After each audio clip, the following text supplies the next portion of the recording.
বন্ধুরা প্লিজ আমার চ্যানেলটি সাবস্ক্রাইব করুন এবং পাশে থাকা বেল আইকনে ক্লিক করুন। অনেক দিন আগের কথা, উত্তর দিকে এক সুন্দর গ্রাম ছিল।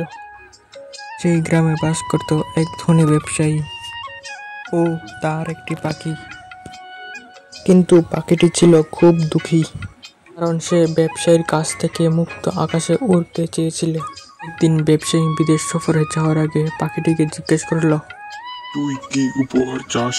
তখন পাখিটি বলল, আমার ভাইয়ের খবর নিও, ওদের বলো আমি কেমন আছি। ব্যবসায়ী বনের মধ্য দিয়ে রওনা দিল। বনের মাঝে গিয়ে এক ঝাঁক পাখিকে খবর দিল। খবর শোনার সঙ্গে সঙ্গে কয়েক ঝাঁক পাখি ব্যবসায়ীর সামনে এসে বসে পড়ল এবং তাদের কথা জিজ্ঞাসা করল। ব্যবসায়ী দুঃখ নিয়ে বাড়িতে ফিরে এলো। বনের সব ঘটনা পাখিকে বলল। তখনই সেই পাখিটি হঠাৎ জ্ঞান হারিয়ে ফেলে, একেবারে নিশ্চল। ব্যবসায়ী ভাবল ও বুঝি দুঃখে মারা গেছে। সে পাখির পায়ের বাঁধন খুলে পাখিটিকে তুলতে গেল।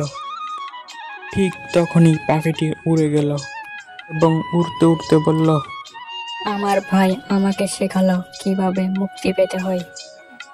এই গল্প থেকে আমরা বুঝতে পারি যে বুদ্ধি আর ধৈর্য থাকলে মুক্তি সম্ভব।